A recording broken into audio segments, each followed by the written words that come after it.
Okay, Perfect. we're recording. We're all recording. We're all in sync. So this is Yay. and this is about Izalith and Okay, Jeremiah. we'll do it properly. Yeah, we haven't introduced it yet. Okay. Am I introducing it or are you? You are. We've been through this. I don't like presentations. Okay.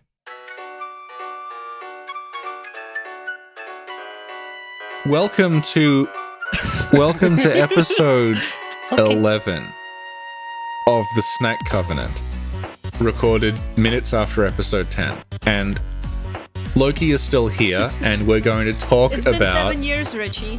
What are you talking about? I had to come back. It's been 84 years.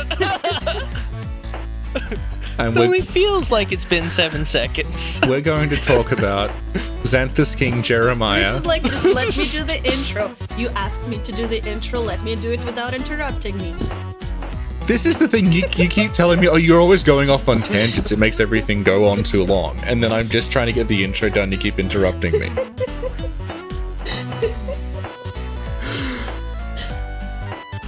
Go on.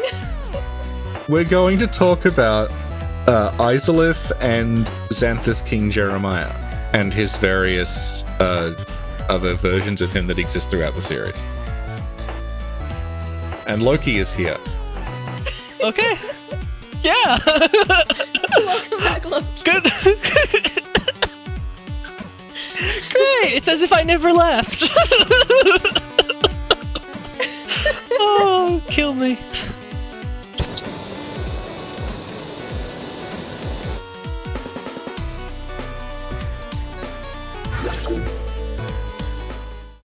Okay. Thank you, Richie. That Yay. was very good. Okay. Okay, so can you guys first introduce who is? So, since Richard was so great to do the opening, I guess I'll take this one. So Jeremiah... Is he also with us today? No, Jeremiah, unfortunately we couldn't get him on schedule. He couldn't make the flight. It was too last minute. Also, his giant head would have caused issues with, baggage requirements. And Oh yeah, he knocks over his monitor every time he just leans forward while recording. So Xanthous King Jeremiah is, for those who haven't played Dark Souls 1, or haven't played online at all, is that he's a red phantom that will invade you in the painted world of Ariamis. And he's one of the more peculiar NPCs because he has this oddly shaped yellow head, and you may also recall him because he appears also in Dark Souls 2. And the idea would be that he's this character who, despite his weird name, he's not from a country called Xanthos. That's just a really, really fancy word for yellow. And you wonder why we needed a fancy word for yellow, but here we are. And then this King of Yellow basically invades you. He uses chaos pyromancies, and then that's it. You don't see him or get anything about him again otherwise. well, there's implications about who he is, kind of in the world design. That's going to be the fun of talking about him today. Yay! Yeah. Okay. So Xanthous King Jeremiah is a pyromancer, and you find him in the painted world of Ariamis. And in the painted world of Ariamis, you also find other pyromancers. And they have these huge, cysts, sort of tumor things growing on their heads. And then when you encounter Jeremiah, you never see his head, but you see that he has this yellow cloth wrapped around what's presumably his head, but it's this enormous bloated thing. So it looks a lot like he is a more advanced stage of whatever those pyromancers are going through. And what they're going through seems to be connected to Izalith and to the parasite worms you find there, because they can grab you and bite you when you end up with a swollen egg sort of head. So it looks like Jeremiah is a more advanced version of that process. And that's why... And here's the interesting thing when it comes to logic. Now, I've talked about this, I think, at least in passing a few times, but if fans don't know, I've done a post. One of my first Reddit post was actually on Izalith. That was my debut post for the fandom. And I've worked with Vati on one of my earliest papers that I wrote, an analysis on Izalith to kind of talk about it a bit. He did a small video that talked about that. And one of the interesting aspects that we don't get to talk about in detail in that video, but that is part of the paper, is actually on Jeremiah. And the crux premise for Jeremiah's lore in there is that he is a king of a country. It's not Xanthos, because again, that's yellow, so that's something you can immediately throw out. And just describing his clothes. He's a character with obviously the odd protrusion, as Richard pointed out. And then there's, even more importantly, he uses chaos pyromancies. And that's exclusive to Izalith. So the natural implication would be that he is the king of Izalith. And I talk about that in great detail, but first I think one of the things we should talk about is, of course, the cut content involving Jeremiah, or what presumably was supposed to be Jeremiah. Because before the game launched, there was originally a different version of the Bed of Chaos, and Miyazaki even talks about this in the Design Works interview. So we do have a little bit more affirmation on that. And the idea would be that it would be the Bed of Chaos was supposed to be very mobile, and the boss is actually called in the files King Izalith in the idea. And as Miyazaki elaborates, the idea would have been that you would have had the Bed of Chaos boss in the marina sort of fighting you, and then you'd have the King of Izalith sitting on his throne in the background for that. And that ended up being changed to the dreaded boss that we now have. Apologized for. Yeah, they've never lived down. So one of the things that is most interesting about that is that, one, we know that there was a king of Izalith. Two, we know that means that they were at least had ideas for what the king would look like, what it would be, what his lore would be, and things like that. And we know one other thing that Miyazaki talks about in the Design Works interview, and that's that the painted world was kind of Miyazaki cheating. He wanted to... there were a lot of things that Miyazaki couldn't get into the game proper, either ideas or lore bits or maybe both, that just weren't going to be able to fit. So he cheated and he created, and this is sort of where the painted world gets meta, he created a place to belong for things that didn't have a place to belong. Yeah. And that ended up being its in-universe lore as it progressed into Dark Souls 3 too. So it was sort of this... the painted world is basically Miyazaki being very meta with his work. Yeah. And the idea would be then, okay, if there was a king of Izalith, he was cut. We know Jeremiah is a pyromancer who is a king, and he uses chaos pyromancies, which originate from Izalith. So it goes to say that they probably, when they cut the king, they would end up putting him in the painted world, where they put a bunch of their cut stuff that didn't have a place to be in the game otherwise. So that's the thing. What reinforces this is that the way that the original Bed of Chaos boss fight would have gone was identical to a previous boss fight in Demon Souls, which was with a similar character in yellow cloth, known as the Old Monk boss, I believe he's called. Yes. And the boss was a similar idea, where you'd have this character garbed in yellow who would sit back in a throne, and then the actual boss you would fight would be in the arena, actually the one you would fight. And the idea was that the cloth would be wrap around that person's... I think the idea was it was Invasion Covenant. They would wrap around the person's head, and it would take this sort of mushroom shape, and that's a reference to how the set works in Dark Souls 3. Yeah, what happened is you can no longer do this because the Demon Souls servers are down. But what would happen is, if you put your summon sign down in Latria, you would sometimes, this is a really neat mechanic, they never did this again, you would get summoned by the boss to fight another player instead of another player summoning you. So you would have your summon sign down in Latria, and it would say you're being summoned, and then you'd think, oh good, and then you would see this cutscene of your character rising up through the floor of the boss room, and then the boss would, the yellow garb of the boss would fly around your head, and suddenly you were the boss and you had to fight another player. Yeah. And they tried to recreate that idea with Dark Souls 3's Church of Filianor Covenant. Yeah. It's similar to that. Yeah. Mm.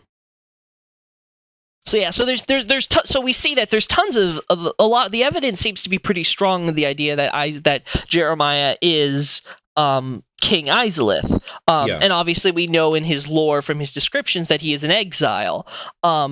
So, and I again, I apologize to both you and Sin. I don't know if Sin sent you it, Richard, but I sent the full Izalith analysis for you guys. Okay, so I sent the full thing for you guys to read it. I don't know if Sin did or anything, but just I don't know. Unlike Richie, Sin has a life, okay? I had to go to my parents today. I had to help them out with something. I'm not blaming you. I had to take naps and eat snacks, okay? Yeah, that's true.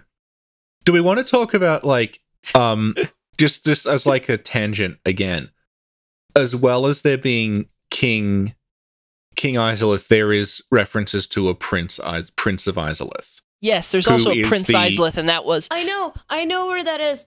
That one I know, Rich. It's the thing on the wall. The parasite thing on the wall is called Prince Izalith internally. Yes. And people have like compared it to Jeremiah and said, like, it sort of matches the shape of his head. Yes, the head is definitely a match as far as if you look at it from that angle when you like line them up. It's also worth noting in concept art that Jeremiah, not only his head but also his body had weird spike things growing out of his shoulders and things like that. Yeah, so he's mutating into something. Yeah. So the idea would be that Jeremiah may have undergone demonhood, and one of the ideas put forth is maybe something like maybe the pyromancers in the painting world are trying to imitate or trying to recreate what's going on with Jeremiah with what they have in the painting, and obviously that isn't working out quite the same way for them. And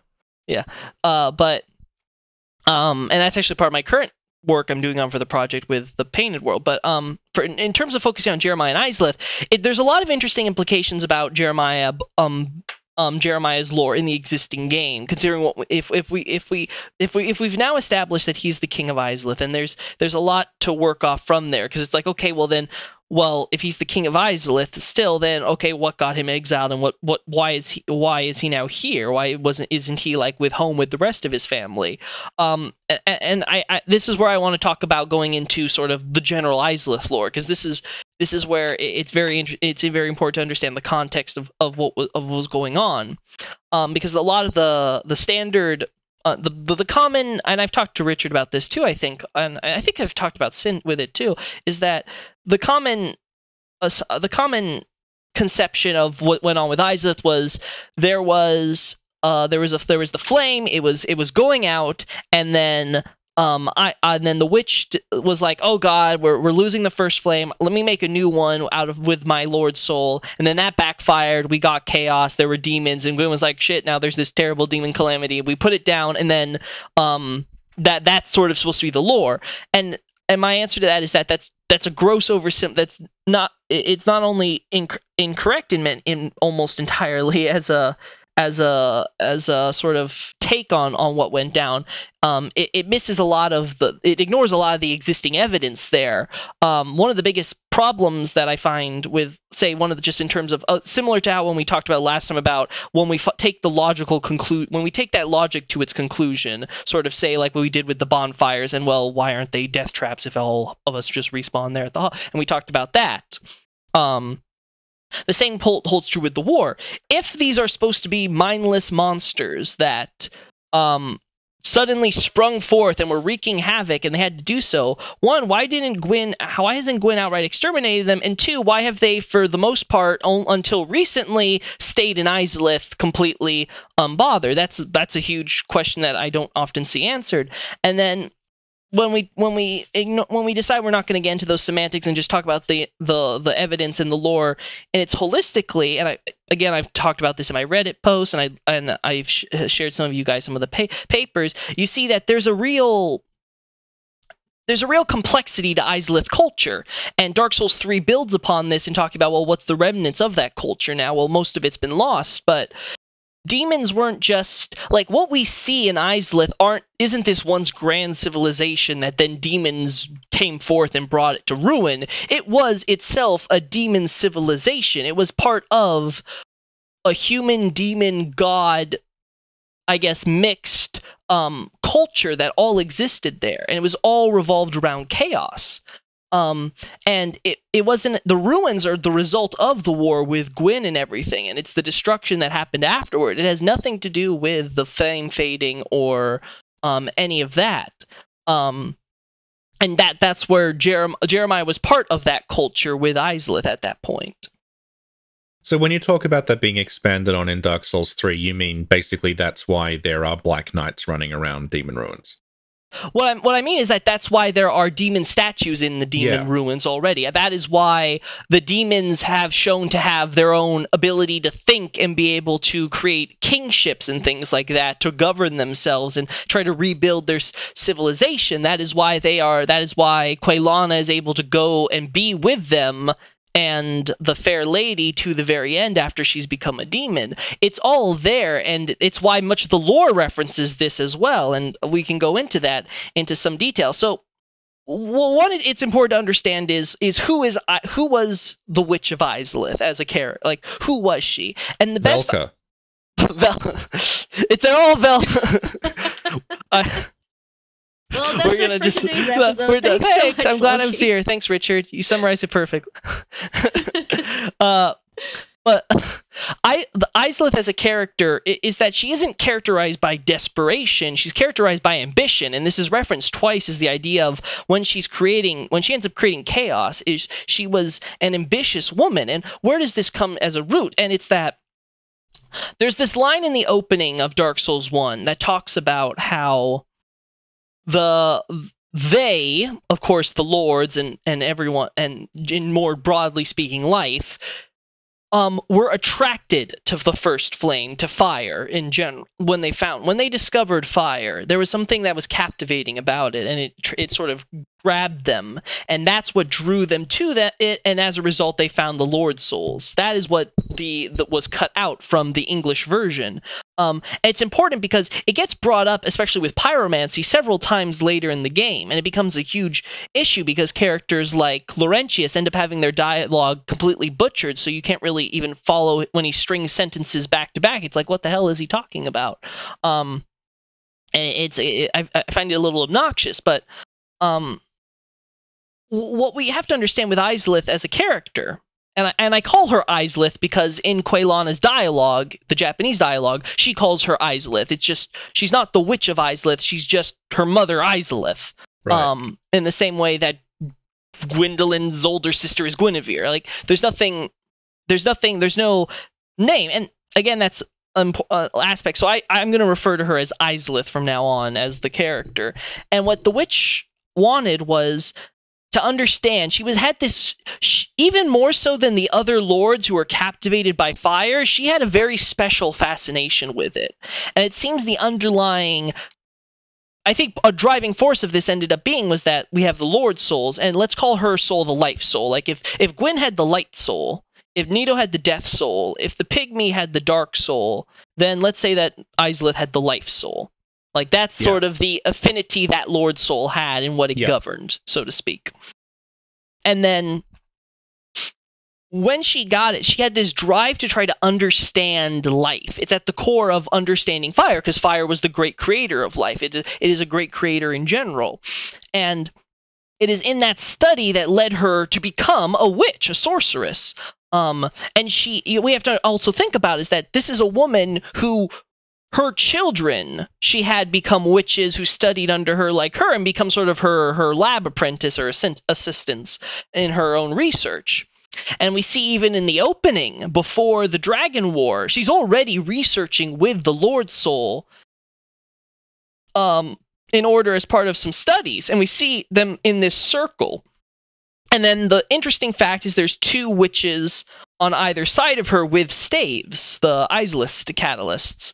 I bring this up because in the boss fight, we see the same setup where there is Izalith, the bed of chaos, and then we have the two staves, the two sisters, or her daughters in this case in terms of her relationship, but these two sisters of and daughters of the witch were next to her with the staves, and this is part of the transformation. Now, in the Japanese, in the English dialogue for Quelana, this horrible mistranslation occurred where I what was the line? It was something to the effect of my mother and sisters. Like she talks about how they lost control of the flame of chaos, and my mother and sisters became deformed creatures. And many have connected that. Oh, okay. So when you look at the Fair Lady and Quelaag, oh, okay. So she's referring to that, and chaos turned them all into these terrible monstrosities and all that. And it's like, no. That's completely incorrect. That's not at all what happened. Quelaag and the Fair Lady's transformation was further down the road. It had nothing to do with when they lost control. One, there's the logical aspect, which is like, why were they so perfectly transformed, just their lower halves? Or why wasn't, say, the front or the side or more sort of uneven? And that goes into the idea of the ring if they were with their mother during the ritual that had happened. And the reason I bring that up is because Quelana in the Japanese dialogue just says it was this grotesque seedbed of life. And that's what bed of chaos is. It's a seed of chaos. Yes. Yeah, that's again something that like was bed of what? Why is it a bed? The answer is it's a seed bed. Yeah. Yes. And this is really important because the idea was what Quelana, because first off, here's another, I could go on for this forever. Here's another important detail to know. First off, people have often talked about the daughter of chaos you meet outside the bed of chaos and say, oh, that's the eldest daughter because the fire whip references and seems to imply she's the eldest daughter. But no, she's actually not. She might be among the eldest daughters. That seems very likely, but she's not the eldest daughter. Quelana is, in fact. Quelana actually, in her Japanese dialogue, very clearly talks about her sisters collectively, all of them, as her younger sisters. She's the eldest. And the fire whip, the chaos fire whip, doesn't say this spell is owned by the eldest of the daughters. It says the fire whips are owned by the eldest of the daughters. It's not specific to that spell. And obviously, Quelana herself uses the fire whip, the standard version of the for her own repertoire. So Quelana is in fact the oldest, and the one we meet, which in a guide, in the Japanese guide, is referenced as Gurana, and I translate that as Guelana because they seem to add an e to all their Kuragu becomes Quelaag, Right. Kurana becomes Quelana. So I was like, okay, so we're gonna call her Guelana. The only real difference besides the G is that she doesn't have the same emphasis on the end of her name like Quelana has, so I just roll it all together as Guelana. Right. Or Guelana, I guess would be the way, considering how they say Quelana. But so that's a thing to talk about. So what Quelana is saying as the eldest daughter of all of them, she had this innate, puts her with a certain responsibility for her younger siblings and her family and everything, as often is the case with the eldest. But for Quelana, she says that, okay, my mother and sisters, so it requires at least two of her sisters to be plural, have become this grotesque seedbed of life. Well, that's clearly true, because we see that the two sisters with the staves that would stand beside their mother when they were in a circle in the ritual, as seen before even the Dragon Wars when they were experimenting with the Lord Soul, did in fact transform and become part of the seedbed along with the witch. So it's very clear that that's who she's talking about, and that's all she needs to talk about. And she's not saying, oh, all my sisters became transformed. She's like, okay, two of those sisters, one, that's plural, that's technically true. That's exactly what she says. So there's a misconstrues there, because the localization said deformed creatures, which is so broad that you don't realize that you're talking about the bed of chaos. And I don't know why they even went with plural there for that. And then there becomes another issue with saying that the transformation occurred when the chaos first lost control. Because first off, if they were there in the ritual during that time and then, okay, so two of the sisters next to the witch became the seedbed. That makes sense. Okay, so let's say that the sisters next to them were the Quelana and the Quelaag and the Fair Lady. Okay, then why was it only their side was transformed? Why was it perfectly their lower half? Or why wasn't, say, their front if they were, say, across from their mother when the explosion happened? And why is it Quelana and Quelaag were still safe? Because the answer is that Quelana and the Quelaag are not demons by accident. And that's another mistake that was done, was Quelaag was transformed, which completely takes any possible chance of there being a willful action on her part, versus saying instead of saying Quelaag, the daughter of chaos who transformed into a demon, for instance, which is much more ambiguous. And that's how I would have translated it, because that's how it should have been done. because the way that it was done was taking too much of the potential that like the idea was that it had to have been something an outside force must have done to her. But no, the answer is that Quelaag and the Fair Lady didn't become part of the seedbed like two of their sisters and their mother, and they're not the first demons like the Fire Sages and Ceaseless. So they're later in the generational path of becoming demons. So this was an instant, and it was not something that was completely out of their will necessarily. So there is very likely that they had decided on that. And we have to also keep in mind that Quelaag and the Fair Lady, in their lore, are both completely happy, comfortable with being demons. Again, this isn't like they're this tragic, terrible, oh, woe is them, they've become these terrible monsters. No, they're perfectly content, and they're working to actively expand their demon empire. And that's sorry if I'm getting a little ahead of myself. Yeah. Well, just like something that you notice about Quelaag that is not really like in the text or anything is that like Quelaag and the spider are separate entities. Like when you fight them, like she's basically just like riding the spider, but she's also inside it.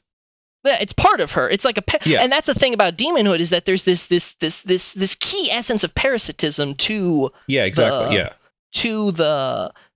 and we see this all throughout Izalith. There's this insect theme going along with the wildlife and things, obviously because it's deep underground and things, but also with the parasites. You see that with Solaire and the chaos parasite that takes him, the sunbug, I think it's called.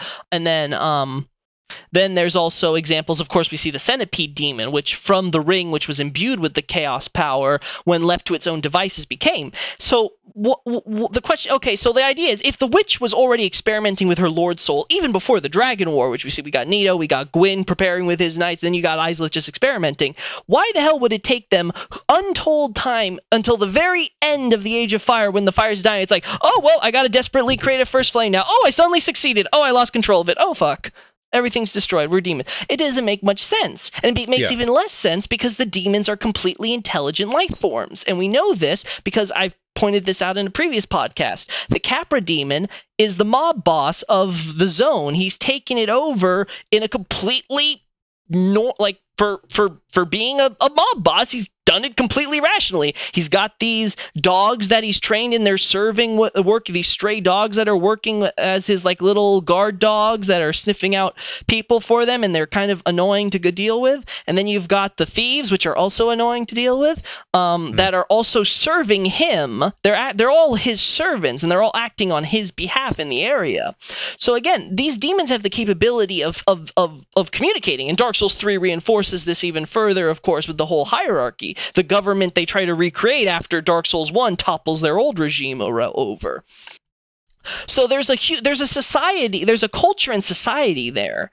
And I go deeper into the paper about sort of the architecture and things, but to keep it simple, what we see, the city that we see, both the core of Izalith, which is like this temple palace, kind of like Angkor Wat that the Bed of Chaos is sort of enshrined in. And again, when we enter the boss room, the Bed of Chaos is sitting in the throne. And then it gets on the floor after we enter. And then the city outside of it is, of course, outside the dome. So another thing that I've pointed out is that, well, there's this huge logical problem when we're talking about, okay, so this we can all accept there's this great calamity that caused great destruction when Izalith lost control of the flame. That, and Dark Souls 3 reinforces that there was this great destruction in the original city of Izalith, which was apparently named after the witch of the actual witch who was named Izalith. And that's probably why the Witch of Izalith moniker came into being, because once you have a city named after you, it gets confusing. It's like, okay, like, wait, so are you talking about the city or, its leader? It's like, okay, we'll call her the witch. And then obviously after she becomes Bed of Chaos, less and less people know her by her name, except of course her family, like Quelana. So that's an interesting little detail that comes up. But then, in terms of the dome, it's like, okay, you've got this dome here that's covering the entire of Izalith, and this is a fire which is so hot it melts rock and turns it into lava on impact. And yet you're trying to tell me this great destruction that we can see on the walls that are still leaking lava from the initial damage it's caused, that this dome somehow didn't like get affected or blocked or any of that up until when that destruction happened. It doesn't make much sense. The architecture and the way that the bed of like obviously even the bed of chaos boss herself, the parasite is behind the walls of the chaos. So it's like the witch like transformed inside a wall when she was experimenting in the middle. No. All of this architecture was built afterwards, after the initial destruction of whatever original settlement existed. Izalith faced great calamity, but it didn't destroy it. It completely created a rebirth and a renaissance within its civilization. So the entire civilization was rebuilt from the ground up around demonhood, and we see this in the walls, this image of a blossom that the humans are all dancing under, and we see the blossom used as a symbol throughout Dark Souls 1, and it's later used in Dark Souls 3 too. The idea that there's the idea of a blossoming flower representing fire. It's used in Anne Orlando architecture, it's used in Ula's seal, and we see this repeatedly. The idea that the flower that represents fire. But in this case, it's not the first flame that the humans were worshipping, it's chaos that they're worshipping. And one of the reasons that this happened was because Izalith, after losing control of the flame, and it transformed her and her two daughters, and it caused this crazy destruction, she got control of it back. And Miyazaki references this in the Design Works interview. He talks about how Ceaseless was born while the flame was still not stable, implying that it was eventually stabilized. So the idea, so again, this isn't just spitting in the wind. It's actually talked about it and referenced quite a bit. And again, in context of Jeremiah, we're talking about that Jeremiah, of course, likely the father of the daughters, Ceaseless too, though I think Hawkshaw wants to put out a video that's gonna maybe contest that, so I'm gonna be interested in seeing if he's noticed something more there going on there. But the general idea would be that Jeremiah would be essentially king of a demon nation, and I think again in reference to Hawkshaw, I believe Hawkshaw points this out in his own video where he makes some of the similar claims to what I'm saying, is that Jeremiah has the barbed whip, which is extremely effective against skin and unscaled and unarmored enemies. And of course, obviously demons are, of course, generally speaking, they don't wear much clothes. So this would be extremely effective for keeping subjects in line, he points out.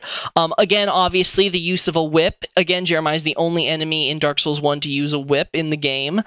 Prince Izalith is, next to Prince Izalith is, of course, a whip. Yeah. So there's whether the Prince Izalith enemy is an actual son who is transformed into a parasite by, say, demonhood. Oh no. Uh-oh. Hello? Lokey, come back. Hello? Oh, there you are. Okay. Yeah, Okay, sorry. you're here. Sorry, we lost you for a second. Oh, I'm sorry. Okay. I wait. Okay, connection's still good. God, Yeah, I'm that's so good, scared. yeah. All right. So just like how Prince Izalith, whether or not he's actually whether or not he's actually, say, another son who was transformed into a demon, or he's just or they're just making a reference in the same way that the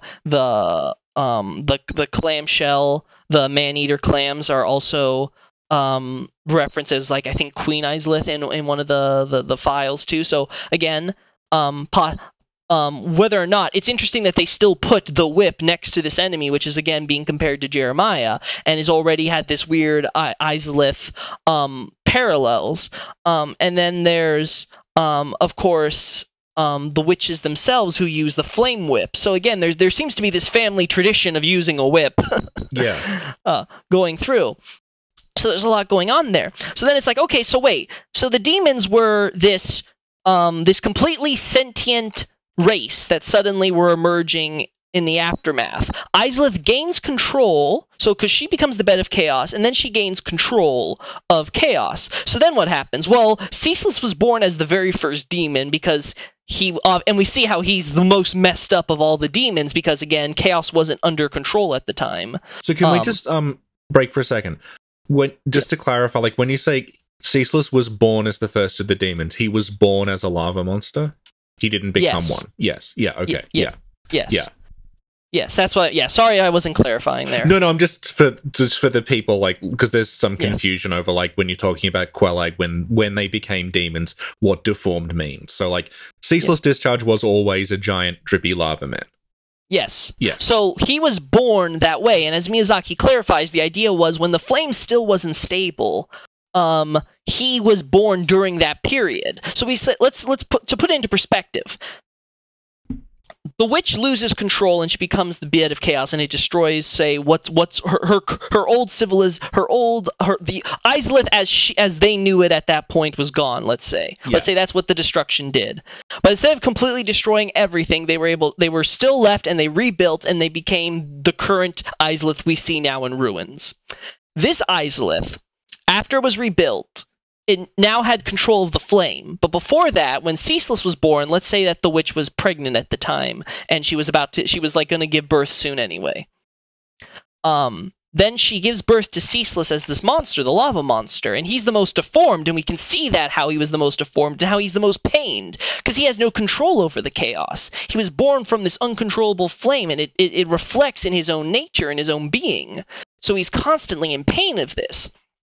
But once Izalith regained control of her chaos, once she was able to get this powerful, this seemingly sentient flame under control, and with the help of her two daughters, who seem to have helped suppress it, as we see when we destroy the staves, it not only helps give us the barrier to the parasite, it also causes chaos to start sort of unshackling itself from the witch and her avatar.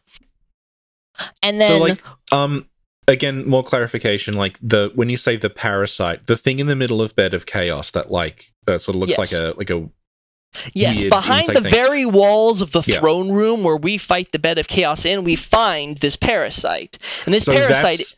That's not the Witch of Izalith? That is the witch, and what I'm saying is. That is the real her. Okay. What I'm saying is that from her avatar, the wooden avatar we fight, we have what seems to be the Chaos Flame. It is chaos, and it seems to it's separate from the witch, and it acts independently of her when she attacks and things like that. It has its own little attack patterns and things that it does, and it seems like it was being shackled thanks to the witch's help. The witch got help from her two daughters, and Izalith was able to get it under control. So that's the key thing to understand. Izalith did get it back under control. Yeah. It was at one time not stable, and Ceaseless was born as the very first demon during that point.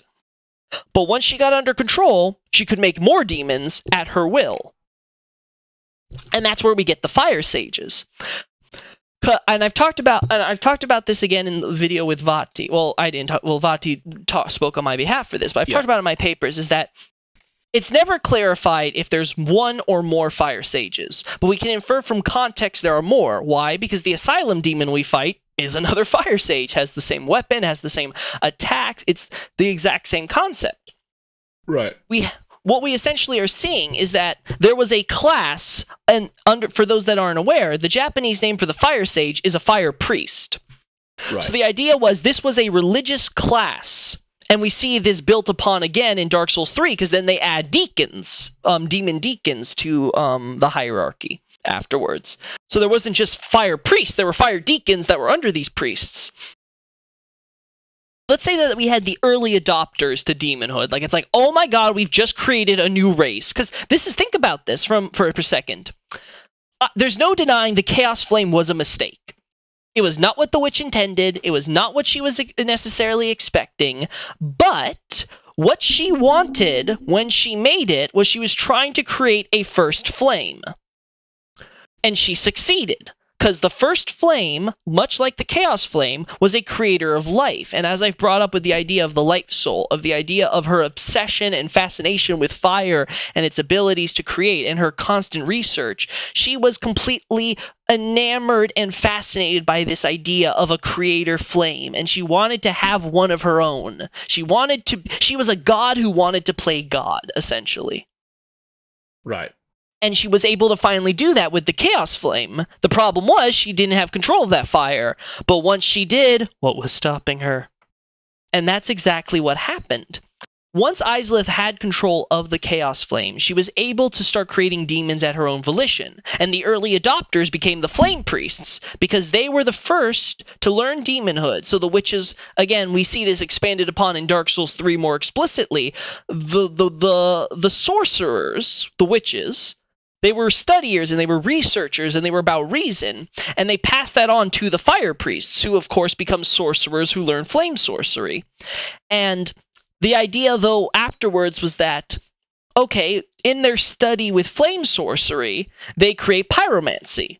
So it was like this idea, because the idea of being able to not even need a catalyst, to be able to hold fire in your hands. And we see this reflected in the philosophy, because a lot of people seem to be under this idea that Quelana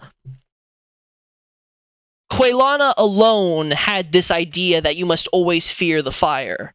That there was this idea that be afraid or else there would be this terrible disaster that would happen. And that's true, and that's very true. She very much does feel that way. But it wasn't just her. All of them had that. All of them were the creator of that philosophy, which became the basis for pyromancy. This idea that you must fear fire, because fire is dangerous and it can backfire. And the Izalith just has to point to herself and be like, look what happened to me and my daughters because of our mistake.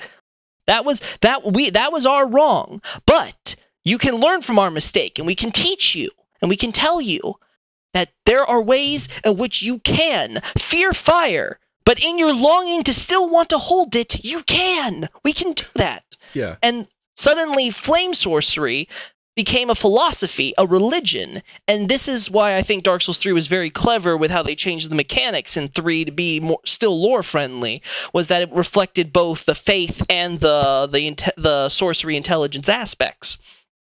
It was originally just flame sorcery was just this reason-based sorcery, and that's what the fire sages learned, because they were just priests that were taught this sorcery, and they were this elite class. They were above the other demons. So when pyromancy came around, and anyone could use it through faith, not just reason and study and research and understanding, you now have a sudden class division. You have the early adopters who were the originals. They were like the hipsters, like, oh, we did it before it was all cool for you to all use fire magic. And now you have these new demon deacons. They're lower rank than you. They learn all the flame magic that came after. You don't know the ancient, the covetous traditional arts that came before that. So that's an interesting thing that, again, Dark Souls 3 builds on to kind of show us, to kind of build upon the Izalith idea that there was, in fact, more than just the fire priest. There was also deacons that came afterwards when pyromancy was afterward invented. And, of course, what we have to talk about is the whole godmother thing. So Laurentius talks about how there's a god, and I think the Crestfallen Warrior says it too, there's a godmother of pyromancy, and that's supposed to be the Witch of Izalith. And then Quelana is talked about as the mother of pyromancy, and it's like, okay, well, what's the difference there? Well, there isn't a difference. They're both referred to as the founders, the pioneers, the parents. They are the progenitors for pyromancy. And if both Quelana and Izalith were both the progenitors, they were both the same, there was no distinguishment between them, then why not the other sisters? Because, they were all collectively the daughters of chaos. They all study with the mother. And, well, Dark Souls 3 makes that explicit eventually. When they talk about, I think they said that they referred to them collectively as, like, mothers of pyromancy in the localization or something to that effect. Yeah, it's something like that. Yeah. So, again, Dark Souls 3 is a lot of just referencing Dark Souls 1's more subtler elements, but then they try to beat you over the head with it because it's like, you didn't get it the first time. Yeah. So what happened with this demon civilization is now built. So Jeremiah has now got a fucking tree wife. So it's like, well, that it'll explain a lot of his later lore. But so he's got a tree wife. He's got these demon subjects. He's got these humans that many of them who are seemingly wanting to become demons. And then you've got those who don't become demons. And then you've got some like Quelana Quelaag and the Fair Lady who decide, let's become demons as well, and they end up transforming. And Quelaag is completely happy with being a demon. She's very comfortable with it, as Richard pointed out. It's more like she's on a ride. Like, she doesn't really much care. She embraces it. She's completely comfortable. As we can see, she's happily smiling with this. Like, this isn't really a big deal to her. Demonhood is a big thing, and this is actually a really interesting thing. And I wish I included this in the notes. I forgot to, but let me pull up for it is that I talk about this in the Reddit post. There's cut dialogue with Quelaag, which it makes a lot. There's a lot of implications that you could already infer from the existing game, but she and Miyazaki talks about this in the DesignWorks interview. A lot of it was making that lore explicit, and it seems like the reason it ended up being cut was because it was too explicit. Miyazaki couldn't get Quelaag's because they went through at least two iterations of the same dialogue. They kept trying to find a way to make the script work to make sense. This character would say that. But they couldn't, so they ended up cutting it, and she ends up just saying nothing, and it works a lot better that way, because it makes no sense for Quelaag to be giving us this exposition otherwise. Kind of makes you wish they carried that over for future games, but, you know. So, one of the interesting things, though, is it very makes it much more explicit about what Quelaag and the Fair Lady are trying to do later on. And so now we have this giant demon civilization. And the demon civilization is friendly with the gods. They've been exchanging Titanite with the gods in the new city. They're storing it in their palace even. And they've got the white Titanite, of course, dropping off some of the chaos ones there. So things are going pretty good for a while. Like, it's like Izalith, there wasn't an immediate war. There wasn't Gwyn going, oh my god, this new race popped up. Time to go to war. Genocide time. Which is a first for Gwyn, I know, but then we go to, well, I shouldn't say that. I'm being too hard on Gwyn. Yeah, but he's a great guy. He's a great evil dictator. He's a very kind slave master. You gotta acknowledge that. Give him credit.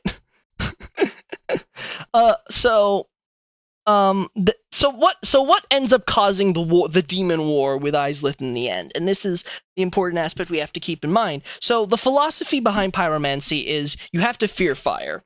And then, if you long for it, if you desire it, because you know fire is this thing that captivates you, we can teach it to you. And we'll even simplify it so we don't just make chaos pyromancies, we'll even create standard regular pyromancies for you to learn. And the witches became, I think, as Dark Souls 3 puts it, they became shamans. And they go on to teach their humans, they began to teach humans, the humans of their civilization that don't become demons, how to pray this art. And clearly Dark Souls 3 also confirmed some of the demons too learned this, and they became the deacons. And it's through this study of the art that Izalith becomes this massive metropolis city, underground metropolis that we see. But then the Age of Fire starts to wane, and we start having problems. Obviously, Gwyn and Anor Londo's gods are like, well, the First Flame it's kind of the basis of our power. This is kind of a really big deal. But it's not so much so for Izalith's civilization, and the reason being is because, well, they've got their own First Flame, the Chaos Flame, and, well, it's still going strong. And as long as they have that, their civilization isn't really in threat. So then comes the question, okay, so what'll happen if their First Flame goes, but we still have ours?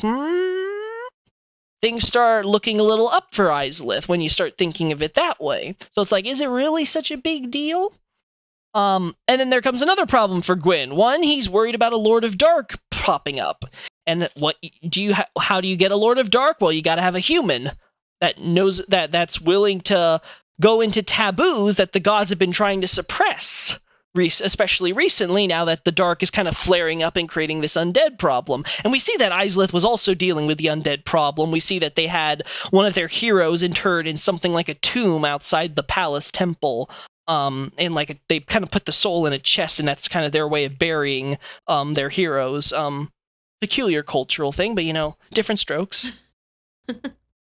And then what ends up happening in the war area is that Gwyn starts doing what Gwyn knows best, and that's when he has a problem, he fixes it by any means necessary. And the thing that becomes necessary is that, okay, you have an entire civilization that has people that are being taught, that has humans, and this human civilization, in part, is being taught, you gotta fear fire. Oh god, that's a bad thing. So we've been teaching humans they've got to revere fire. But now they've got this fire that they're being told that they can fear, but they can touch and control. Oh God, they can subvert that fire. Oh God, that's bad. Because you know what? If they're willing to think about that they can just carelessly subvert and control fire, what's going to stop them from just saying, hey, why not just let fire die? Oh boy, that's a bad problem for them. Oh boy. Yeah. Oh boy. That could be really problematic. Good thing though that the lords have an alliance and they're on our side, right? And then Izalith cuts off contact and doesn't want anything to do with them for a while. Oh boy. Oh boy. Suddenly Gwyn has a real problem on his hands. Now he's got a rogue civilization that's not cooperating, and they've been basically sort of quasi-vassals obeying what Anne Orlando's wanted for a while, and now they're seemingly going rogue. Oh boy, that's a problem. And Dark Souls 2 alludes to this as well, with the idea that Izalith sort of led her daughters in this sort of away against the gods, and it was this idea that Izalith's like, okay, when your fire dies, I'll be in charge now, and you don't have the time to deal with it, Gwyn. You don't have your solution that you wanted to have for the fire link. You've got nothing going set up. But then Izalith, in her endless ambition as Quaylon, I don't know if she says this in the localized dialogue. She does say this in the Japanese dialogue, though, that she's arrogant. And Izalith shows that she is indeed very arrogant, because she seems to have thought that there's no way that Gwyn would have had the time or resources to be able to deal with her little rebellion. Well, she was completely wrong. Because as we see, Gwyn ends up forging weapons and armor for the Silver Knights to wear. And this is before they became Black Knights. So it was forged to be silver armor, but instead of the angelic, sort of graceful light armor that we see, it's sort of this demonic, heavy dealing armor that was specialized in order to defeat demons. So he ends up specializing in all of this, and it's like, okay, that's a problem. And then once that happens, and obviously Gwyn goes through, because what's the one thing that's missing from Izalith that we see when we enter there? The city's now in ruins, let's say after the war. The demons are now there, and they're staying there until recent times. They've been staying there, and there's no act, and the civilization hasn't been able to rebuild. Well, what's the one thing that it's missing? It's human population, and that was the thing that Gwyn wanted to get rid of. The entire motive behind the war was, in fact, that once Gwyn was able to invade, he just had to slaughter every human that was inside of Izalith. And once all the humans had either become demons or had died in the course of the conflict, then he would go, okay, Izalith, let's make a truce. You have your territory, you don't leave it. We have our territory, we're not going to deal with it. We don't fuck with each other anymore, and we're good. We're good? Okay, good. Well, this was perfect. This worked out perfectly for Gwyn. Because once Gwyn he was obviously in the dominant position in the war. Once he got rid of all the humans, it was either, okay, I keep on going on this pointless conquest when I've got this whole, dying first flame thing going on. Or I settle for a peace right now. Both parties basically agree that we don't get anything, but they've lost all their builders, they've lost all their artisans, they've lost all their smiths. All their human population is gone. All they have left are demon warriors, basically. That's all that's left of Izalith. That and their shamans and sorcerers. So Gwyn's basically like, your civilization's basically screwed. So I'm just going to leave you here. You were settling for peace, but I'm basically losing nothing, and you've already lost pretty much everything. And you can't make any connections with outside civilizations. I'm going to stigmatize you, so no one's going to want to make outside connections from you from their end either. And you can't leave. So all the demons have been staying in this area, have been sort of like being like, well, if we go out there, we're going to get fucking rolled over again by the gods, and then everything's going to go wrong for us again. But we can't really deal with that. So they've all been sitting around letting their civilization slowly die, and that's been a huge problem. And Gwyn ends up being none the wiser. And then as we see, immediately after the demon war ends, Gwyn ends up doing his last-minute preparations, and he links the fire himself in order to keep things going, so that way there's some chance for his civilization to keep on. So that's sort of what's going on with Izalith in a nutshell. And then in recent times, because of the whole Undead Burg and the Bells of Awakening and all of that. We have Quelaag, who seems to, and Quelaag and the Fair Lady, and the cut dialogue makes this more explicit, but some of the Fair Lady's dialogue indicates it as well, is that Quelaag and the Fair Lady, well, Quelaag seems to be the dominant party, and the Fair Lady seems to just do whatever her awesome big sister says, so, but it seems to be the idea that Quelaag was like, okay, she's more of the dominant, aggressive type of character. Her dialogue also makes this very clear, because she refers to herself in third person in the dialogue. And for those that aren't aware, this is normal in Japanese. It's not unusual. I wouldn't say it's necessarily common, but it's something that it's not unusual for you to hear it from a girl to say that, especially when they're trying to sound cute. But there's a problem though with it, is that it can be misconstrued as being arrogant. Because what happens is, you're obviously referring to yourself, and it's sort of this sort of self-inflation thing. It's the same way as if you refer to yourself as, say, like, Ore-sama, and it's like, oh, you're like this amazing, like, great, like, you're really like kind of like pumping yourself up. And it can have this, so it can backfire if you want to sound cute. It sounds like you're just kind of being a bitch. Yeah, sorry.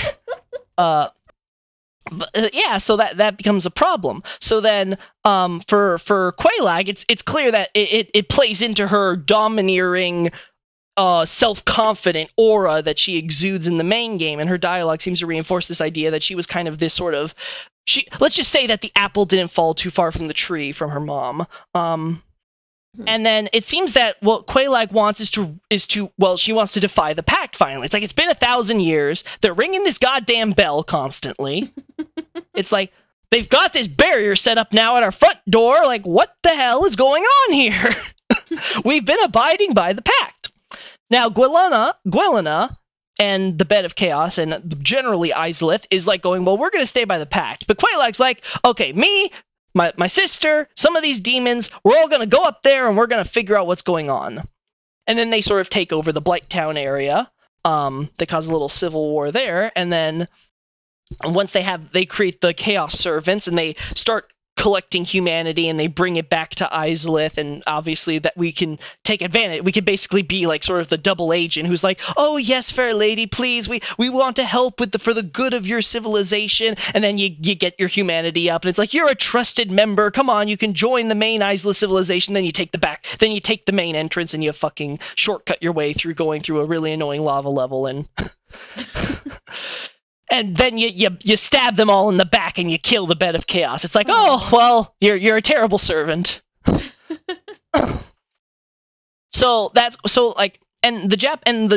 we learn, and the dialogue is much more explicit about this, because with Quelaag, her Japanese dialogue, it's like, I forget how the English puts it. It's something like, I've got the English here if you want to. If you want to say that, please, for me, while I bring up I'll bring up the Japanese. Which exact line are we talking about? The bringer of meat. It's like the bringer of meat and the sacrifice lines. Precious new sacrifice, forbidden be these parts, the realm of the creatures of chaos. Oh no. Welcome, bringer of meat. The children of chaos are hungry. Give yourself to Quelaag's flame. Mm-hmm. Yeah. So that's very interesting how they word it, because there's very key differences, and it makes it because it's more obvious what Quelaag is trying to do because it's very clear that in the Vane version that Quelaag and the Fair Lady are basically trying to make the Fair Lady into another Bed of Chaos. They are putting humanity into the Fair Lady, and they make her a firekeeper, so she'll gather all this humanity, but instead of it staying in her and causing all these scars on her like it does for the other firekeepers we encounter, or prospective firekeepers in What's-Her-Face's case from Dark Souls 3, not Henri, she has the scars below her wrist, what's she called? The little creatures, they bite and nip at her, Irina Karim. Yeah. Right, yeah. Right, okay. So it's the same thing with her. So unlike her, the Fair Lady is transferring all this humanity, so it's not nibbling and biting at her, it gets immediately transferred into her eggs she then lays, and these eggs become little cradles of humanity to fuel the Chaos Fire, and they become the parasites with which new demons will be born. And that's what we have with the egg bearers and all that. The entire idea was that they're trying to, because they can't do that if they don't have humans in their own civilization. They haven't been able to make contact. But now Quelaag is starting to break the pact, and she's making contact with Blighttown, and she's using them in this port of seeming experiment to try to create a new bed of chaos from which they can create parasites, and they can create new demons, and their entire civilization can start growing again, and they can start building, and they can have an economy finally, and not just be this destroyed ruin. This poor, sad, slowly dying race in a destroyed ruin, and Dark Souls 3 just emphasizes this after you destroy chaos, which is literally the only thing that's just having them hang on for possible resurrection. But so then what happens, what we have here is that they seem to be doing this, and this is made explicit in Quelaag's cut dialogue. And this is another reason why when people are like, oh, it's just the cut dialogue, I'm like, no, you have to take these things on a case-by-case basis and really look and think in the context it was. The only reason this dialogue was cut was because it never made sense for an arrogant bitch like Quelaag to ever just tell you, a random stranger she was going to kill and make a sacrifice to tell you this. It's like, it makes no sense. It's literally a Bond movie exposition. And thank Miyazaki for having, at one point, the integrity to cut that type of stuff. So then we have the actual line as you brought forth. So let's go with the go back. Can you mention that line first, Richard? The go back part? Yeah. Go back, forbidden be these parts. The realm of the creatures of chaos, they accept their banished fate. Well, yeah, so let me divide that line by line. So this is this is one of the first iterations they had of the dialogue. And the idea would be when you, let's say that this is what you would have heard as you approach the boss fog. Let's say. So, turn back. Beyond here is the forbidden region of the pact. The land of chaos's life. We accept receiving the seal. So, again, she's not saying they accept their banished fate. She's including herself in this. She is part of the Izalith civilization. She's not there. The reason why Quelaag and the Fair Lady ran away seems to be because there was a dispute between those who wanted to kind of abide by the pact. Let's not like tempt fate and make our situation even worse than it is now. And then there's Quelaag with the sort of pioneering spirit that's like, no, we have to go out. We're gonna die if we just stand here. We have to try to take our chance and go on. Things are getting weird right now. This is the perfect chance. And this resulted in them sort of breaking away. But they're still connected. They're obviously able to give us the pass to go through the front door and things like that. So again, this isn't like they're like separate from the whole civilization. They're still part of that. And then there's the line after that, which is the next go back. Go back, lest the flames devour all and the children of chaos feed upon your charred ashes. Those who defy the pact, those who trespass in Quelaag's domain, may you feel the depth of our wrath. All right, so here we go. Again, she says, let's say this is when you enter the boss fog and the cutscene first plays. Turn back, otherwise your all shall become fire's prey. So it's more or less the same. And become a seedbed of the life of chaos. So she's outright telling us what she's going to do is she's going to take you, and it's not like they're going to feed on your charred ashes if you go beyond here. She's not trying to be a boogeyman and warn you about the evil demons. What she's trying to tell you is that she's going to literally burn you with her fucking flame sword. And then she's going to take your fucking burnt ass humanity, and she's going to give it to her sister, who she's making a seedbed to create new chaos life. That is literally all she was saying. And instead they were like, no, they shall feed upon your charred ashes. Oh god, I hate this localization. It was very matter of fact. Yes, and that's Dark Souls 1 script in the Japanese version for the most part. That's the problem. But then it's like, no, it has to be fucking like soliloquies. Yeah.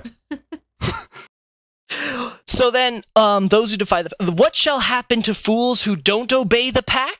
To those who've invaded the land of Quelaag? You should realize it yourself! And then she'll fight you and blah, blah, blah. So the idea was Quelaag is now using the pact against it. It's like, hey, we're on like the borders of the pact, so we're kind of still obeying it. But hey, if you trespass in here, this is supposed to be our territory. This was the deal we made with the gods.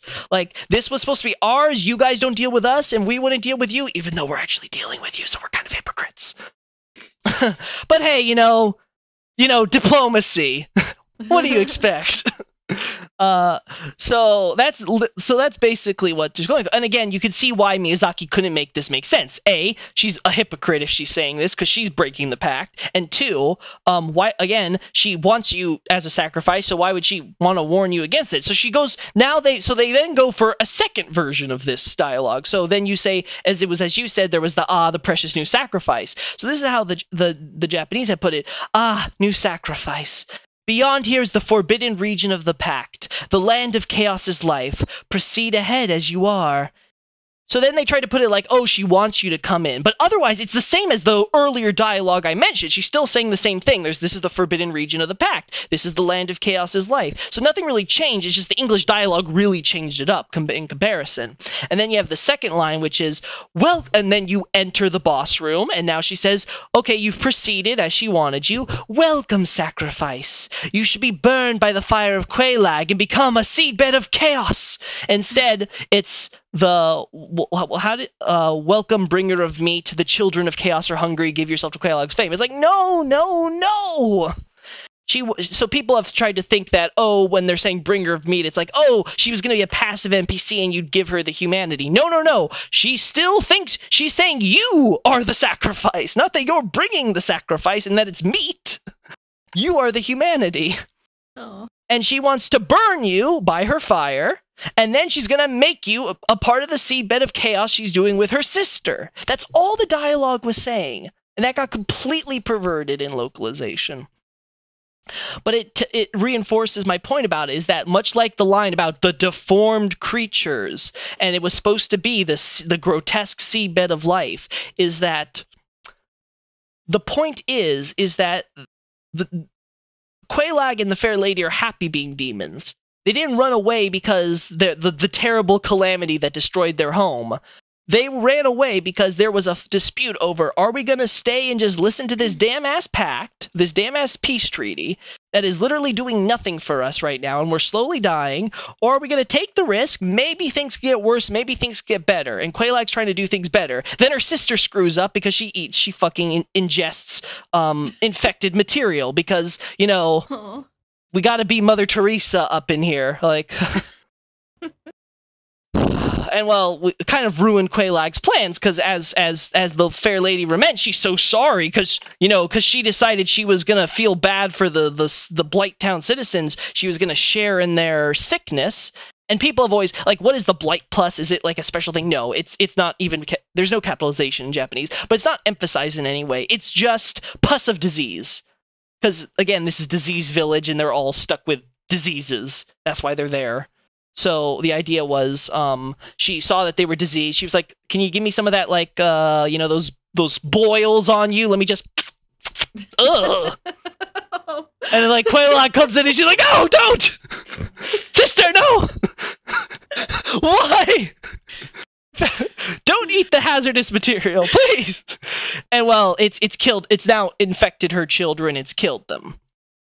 So, like, no new demon babies, at least in the short term.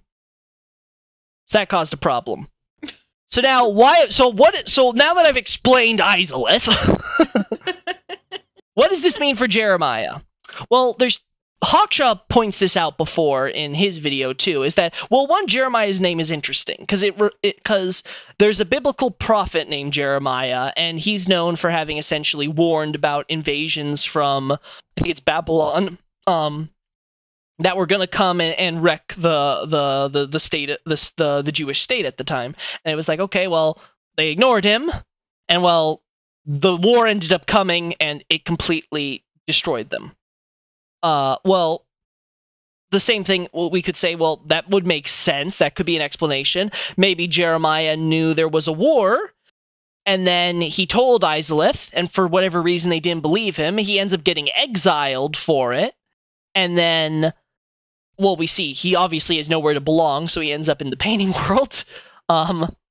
But maybe that's why he's become the exiled king, and we don't see him in Izalith at the time, like the rest of the family. That could be an explanation. But I want to take this a step further, because there's something really interesting going. Because there's something another interesting detail, and that's that when you take Jeremiah's hat and you give it to Snuggly, Snuggly will give us Fina's ring. Okay, that's interesting. Because Snuggly has this habit. I've noticed this when I've done the research. Snuggly has this habit of giving us items of some connection that end up relating or tying back in sometimes very obscure ways to the lore. So, okay, where are we going to go from here? So, Jeremiah was exiled. Jeremiah has some connection to Fina. Jeremiah's name, of course, references the war. Well, there's a lore, if we take his inspiration as from the old monk boss, we also, and I think Hawkshaw touched upon this too, was that the old monk boss was allegedly was the husband of the Queen of Latria, and then she was thrown out, and then he was thrown out, and then he came back as the old monk with the demon cloth, and ended up taking over. So we take this idea that, okay, well, that makes sense, because obviously Jeremiah, he not only had the similar boss idea going on, at least aesthetically, there was also the whole, he's the king of Izalith, she's the queen, and that was, so it's like, okay, well, one of the ideas in Demon Souls was that maybe there was an affair going on. Well, wait a second. Jeremiah is connected to Fina, who's known to have many lovers and is proven to be very fickle with her affections. I think 3 spells that out explicitly, right? Yeah. I think. Because it's implied with, by the way, the ring breaks when you take it off. But yeah, so the idea is that Fina is someone who's known to kind of get around. So, okay. So was the problem that Jeremiah had an affair with Fina, and that was why he's exiled? And this is where I say I want to take it a step further. What do we know about Fina? She's a god. Well, from what we could tell from Lautrec going all the way to Anor Londo, it seems that she was a god of Anor Londo. Reasonable. As if she's a goddess, if she's a god of Anor Londo, and she was there in Anor Londo, she would of course know the goings on of Anor Londo. And as we've said before, Gwyn took extensive preparations. He completely outfitted his forces with weapons and armor specifically to deal with chaos demons. He had this war planned. He was completely ready to invade. So with that going on in mind, what if Fina got word of this? She was in an affair with Jeremiah. She told Jeremiah. Jeremiah tells his wife. Jeremiah's source gets uncovered in the course of telling her what's going on.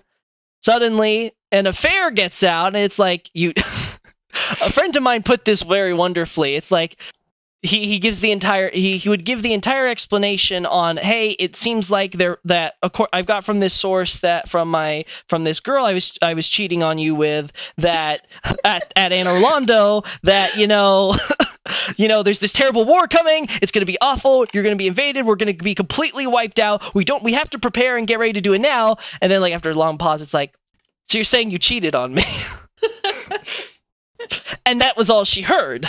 And we have to, again, keep in mind, Izalith was an arrogant woman.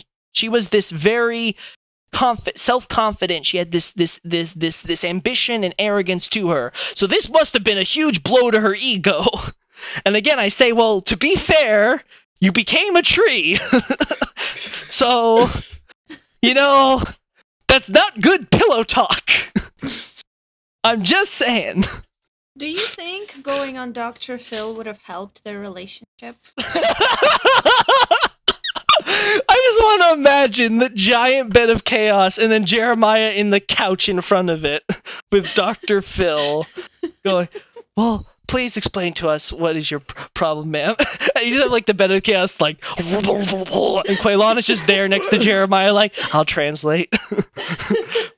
Mother saying that she feels completely betrayed, that you would actually decide to go on. And he's like, well, we don't do it anymore. We haven't done it in years. You're just not interested. It's all about your flame and your fire. You're just saying that because she's not as beautiful as she got older. You're a tree! That would be a Dr. Phil episode I would love. Richard, how's your Dr. Phil voice? We'll discuss it later.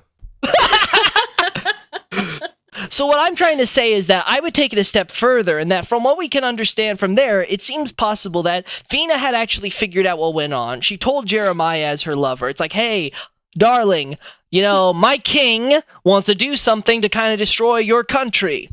You know, just so you know.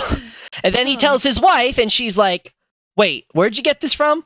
From a friend? What kind of friend? And well, once the affair gets out, suddenly the idea would be maybe she just disregarded what he said and regarded it as like enemy propaganda, because again, it's like, oh, this is a goddess from Mount Orlando, they're just trying to scare tact us or something like that. And this foolish man, he cheated on me and all these things, and this huge betrayal to her ego, and she just exiles him. And this is why Fina's beauty is known for its legendary, it's fateful, I think it's called the Fateful Beauty. Yeah, Fateful Beauty. The idea is that there's this legend of the exiled Jeremiah, and Jeremiah's apparently got this whole story. Well, if we want to talk about a legend, the fact that you cheated on the fact that a god cheated on his wife, and then with another god, and then there was a war between these two countries, god countries, and then you told your wife about it, but she didn't listen to you because you cheated on her and you got exiled for it. Yeah, that would be kind of a legendary exile. I would have to agree. That would be something you'd want, that stories would be told about how that kind of went down. So that's an explanation. So that could be so again, all of this I'm trying to explain to contextualize that this is perhaps the backstory of the lore that Jeremiah had. He and his wife had this civilization. His wife was perhaps the dominant figure in this one because, you know, she's kind of the chaos is kind of the center of it, and she's the seedbed with it inside of her. And then you have this sort of idea that obviously she's become this monstrosity, so it wouldn't be it wouldn't be completely unimaginable that Jeremiah might seek comfort in someone more his type, though, you know, with that head, you don't know what Fina might have seen in him. It was the midriff. He knows how. That's his fashion was all about trying to show off that midriff. And then he ends up going to the painted world and seemingly ends up. It seems like it's hard to because it's hard. The thing that I'm interested in, was Jeremiah the same race as Izalith and the daughters, in that they were gods, or I like to call the race medials, or was he perhaps human/pygmy? Because I put that forward, and I've leaned more towards the medial equation, but I've kind of dabbled with the idea, well, maybe he was a pygmy, because it's really hard to tell when you're an invader, because, well, all you have to do is pick up a red eye orb, cracked or otherwise, and you can invade, and you can get humanity. So how much of that humanity was because Jeremiah was a demon and he wanted to fuel his chaos more? Because, you know, he doesn't exactly got the flame nearby anymore to help with that. And how much of it was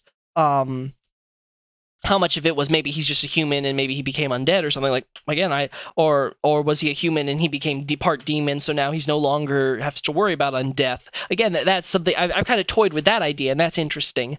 In the same way that it's very interesting, the whole notion that Quelaag, how, you know, the whole like seemingly internal familial dispute going on with Quelaag. So it seems like the Izalith family is just a bunch of really high-strung people.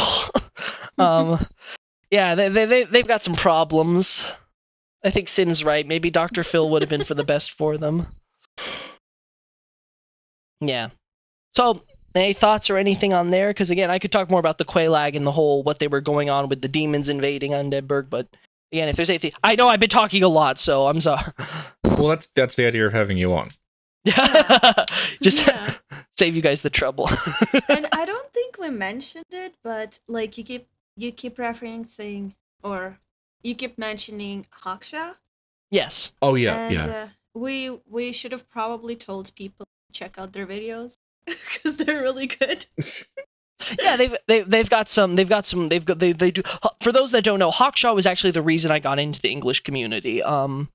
When I first, and I have a huge I have huge disagreements with Hawkshaw on a lot of things regarding the lore. Some of it having to do with the translation side, some of it just being on sort of just as one analysis versus another on some of their reasoning.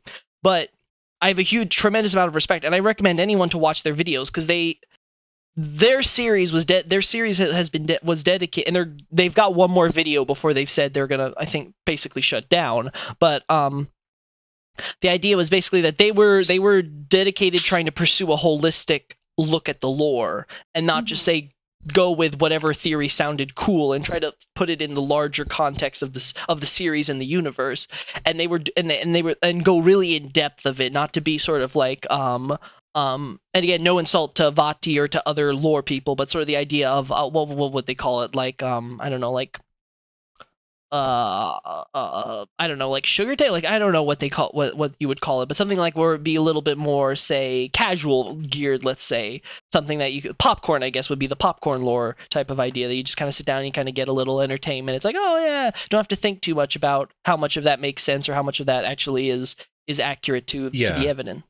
So that was their thing, and again, like I said, I may not disagree with them. I may think that there's a lot of flaws going on, especially with their Izalith video. But I can't stop recommending it because they were the first video where I saw and I said, "Oh my God, someone is talking about the demons and the fact that there's a demon civilization and that there's whole of that." And it wasn't someone who had the Japanese on them, so someone was able to look at the evidence and be like, "Okay, the common assumptions don't make sense. This doesn't make sense. This doesn't make sense. This doesn't make," and they reformulated it. Again, I don't agree with all the details, but they got that, and that was a huge inspiration for me. It's one of the reasons why I'm here right now, because I was able to go like, someone got it. I approached them. I've approached a lot of people since then, but the Hawkshaw holds a special place in my heart just for the amount, for what they've done for me this past year. No, I thought I held a special place in your heart. More like my gut. More like you give me anxiety whenever you talk to me. No, don't worry, Sin. It's not you. It's whenever you talk to Richard, because then I fear for my future. Do you want to talk about like the history of the set? Like just okay, yeah. Okay, that's a good idea. Okay, so the history of the giant ridiculous gold hat that is continued throughout the series. So the first time it shows up is in Demon Souls. It is just the head wrap. Then it shows up again as the Xanthus set in Dark Souls 1. Right. Dark Souls 2, it brings it back, because it's, again, Jeremiah seems to come back as a character, but then 3, they change it up again. 3, they change it up again, and 3 is like... So, from Demon Souls to Dark Souls, it is, like, it's a reference, it's a callback to Demon Souls, but it's also, like, completely new. It's not supposed to be the same head wrap. It's just like, we're recycling this idea, it's in a new setting, it's got a new backstory, but the motif of the golden wrapped head returns. Well, and they use that, the fact that they're changing the lore, so it doesn't have to look like Jeremiah's head at all. It just looks like a mushroom head, like the original Demon Souls boss too. Yeah. So then they just make the Ulasil Elizabeth comparison, and they're like, okay, we'll go with that. Yeah, then by the time of 3, it is they decide that there's a group called the Xanthus Scholars, and they wear the head wraps in imitation of Elizabeth from Ulasil. Yeah. Yeah, and the thing was that it has no connection to Jeremiah whatsoever, at least so there's nothing that seems to substantiate that there's any sort of tradition or relationship there whatsoever. We can definitely say that Jeremiah's story pretty much ended in 2. Yeah. Is the golden Ardea also a reference to Jeremiah? I think it's somewhere between Jeremiah and Pyramid Head from Silent Hill. Yeah. Yeah. I think that's the idea. And then we talked about where they might have gotten the entire idea for both perhaps the old monk, but definitely for Jeremiah, is of course the idea of a king of yellow, the king of yellow or the king in yellow. You can translate it several ways, but it seems many people have made a comparison to Lovecraft, and even before that for the King of Yellow, that I think he's an eldritch god, I believe, correct? Well, okay, the thing about the King in Yellow is a collection of short stories that are kind of thematically connected through references to a play called The King in Yellow. But The King in Yellow itself, the play that's referenced, doesn't exist. It's just within those stories. It's like it's a work of fiction within the fiction. That was published in a very, very late 19th century. Lovecraft read it And then that was influential upon Lovecraft. So Lovecraft writes in references to, like, not that overt, but references to, like, the King in Yellow in Dream Quest of Unknown Kadath, which looks like it was a big influence on Miyazaki, given that Miyazaki just overtly lifts imagery from it. There's references in Dream Quest. Bloodborne, correct? Yeah, in Bloodborne is like the nightmare areas in Bloodborne are just like his version of Kadath. Mm-hmm. So, the King in Yellow reference in Kadath, it just talks about a priest, I think, who wears a yellow sort of golden silk all over his face. And I think that's probably where the old monk imagery came from, because that's described as like it was a golden silk thing that possessed him. Mm-hmm. Mm. Yeah, and then then they decided to build upon that in Dark Souls when they decided, like, oh, we could do this Demon Souls reference with the Izalith King, and then they were like, oh, let's make a King of Yellow reference. I'm going back to my notes here, and like the guy who has the golden wrap over his face is also described. He's not called a monk, but he's described as being in a monastery. Mm-hmm. Yeah. Okay. So I think that's where the old monk sort of imagery came from. Because in the Japanese version, the old monk is referred to as just sort of this old, and it can have this kind of, but it's sort of this idea of an old man, or this venerable, like this respected or old man, elderly figure in it. Yeah. So they put in this monk idea. It seems like yeah, I agree that it seems like there was in fact a Lovecraft point. Yeah. Do you think that this, because it seems weird that this seems, because I haven't noticed any other, like, and again, I'm not a big Lovecraft fan, so I might probably miss something, but I don't see a lot of other huge Lovecraft inspiration, so I'm curious why he decided that was the reference he was going to pick. Well, I think it's more that he's very influenced by 1970s tabletop RPG culture, which, like, stole wholesale from Lovecraft. Oh, I see. So, and I think he gets it through that. Mm-hmm. Yeah. So then you're saying that the King of Yellow may have been, like, say, one of those ideas or concepts that he learned from there, and then that's sort of I don't know, but like the impression I get is that, like, okay, so he explicitly cites one of his influences was a series of books called Fighting Fantasy. Okay. Fighting Fantasy were sort of like cross between a choose your own adventure book and a single player RPG. Like, there would be a book and it would say, like, if you do this, turn to this page, and if you want to do this, turn to this other page. But at the same time, you had like dice, and you were supposed to keep track of your inventory. So you had hit points and stuff that would determine the outcome of certain events, and like you had stat checks and things. Okay. He very explicitly says that was an influence, and they come out of that like 70s like D&D, and also things like the Hero Quest and Warhammer and stuff. Because he also has the octopus-headed and prison guards and demon souls. Yeah, they are directly from the octopus-headed prison guards are from Dungeons and Dragons, and they just became a stock fantasy monster. So they just show up explicitly in like most fantasy books from the 70s and 80s. And then like, Miyazaki said, "Oh, let me just throw that into demon souls." Yeah, and like I've been going through them, and like the way that Patches as a spider looks in Bloodborne is almost identical to a spider enemy in one of the Fighting Fantasy books. I see. So I can just imagine him describing to the concert. He like just pulls out the book. This. Interestingly, I found that book, and the artist is called Gascoigne. So you may have got the name from that.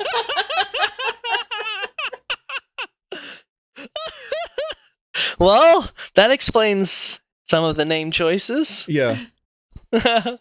Well. You know what? Now I'm not surprised that Miyazaki just called Aldrich Eldritch at this point. He just probably he probably literally he just like steals all the names from whatever book he read that morning. Yeah, and like the insight system in Bloodborne is basically the sanity system from the Call of Cthulhu game, but in reverse. Because in Call of Cthulhu, you start with a stat called sanity that's sort of your mental hit points. And then as things occur in that game that in Bloodborne would give you insight, they take away sanity. Ah, okay. So like you'd start with like a certain amount of sanity, and then like you would see a monster and you'd lose like 1d4 sanity or something like that. Yeah. And the idea is once you hit 0 sanity, you just go insane and the character is like mad. Whereas Miyazaki like inverts that, and he has it you become increasingly enlightened the more of these things that you see. Yeah. But it seems the only ideas that ended up influencing Jeremiah was just the and the old monk were generally the appearance and the idea of demonhood, which isn't exactly the same as like eldritch abomination gods from another plane. So yeah.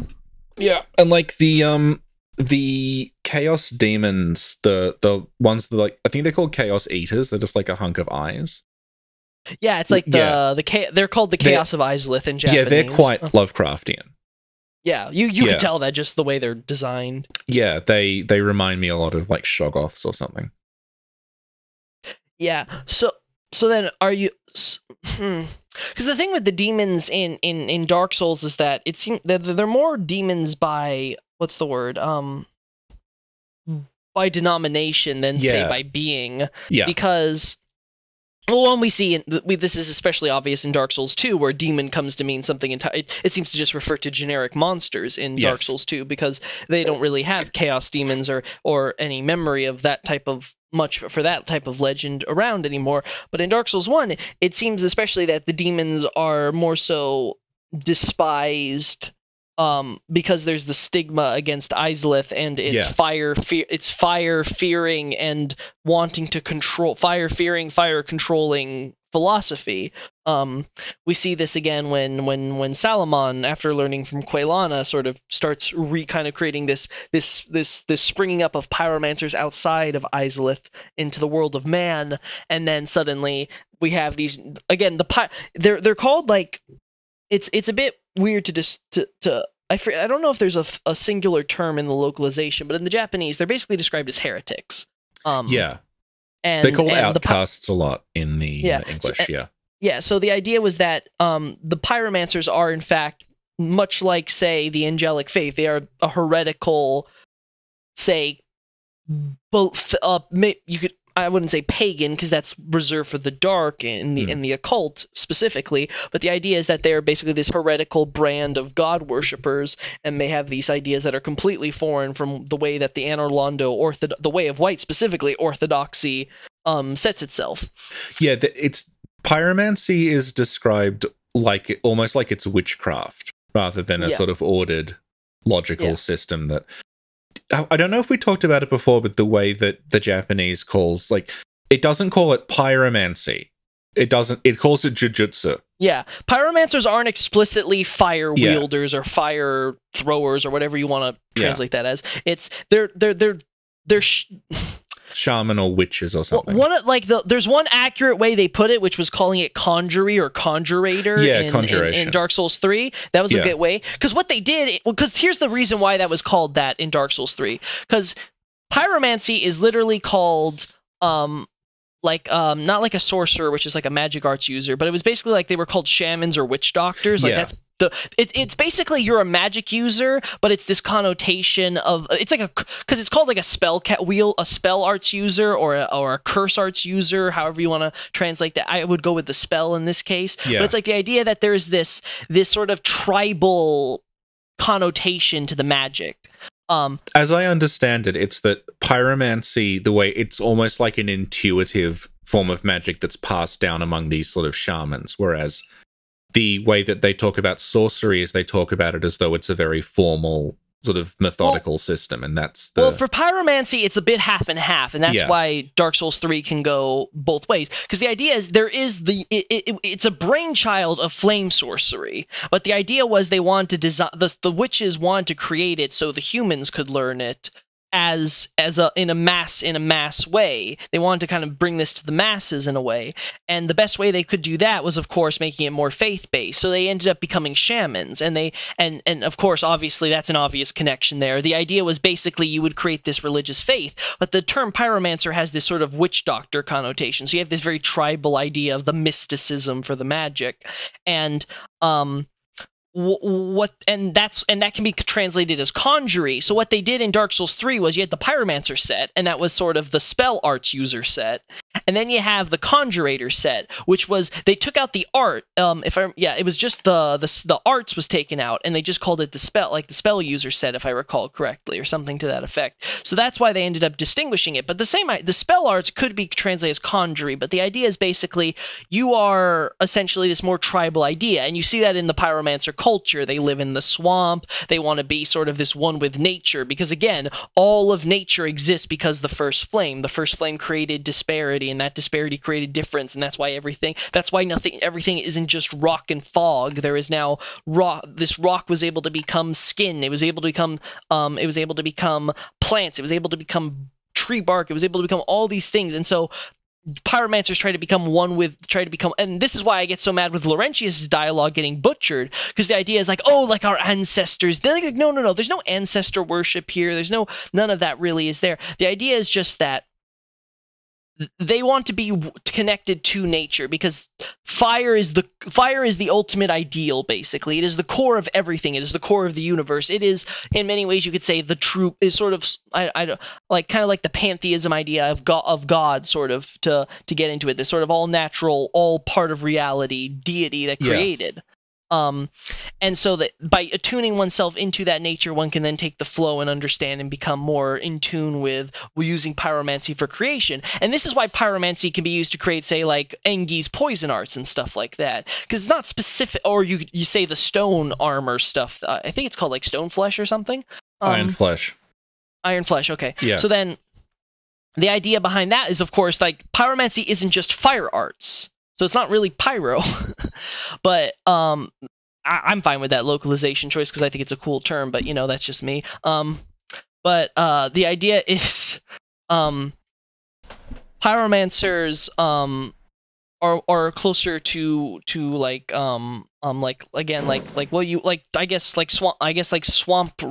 swamp religious tree huggers or something.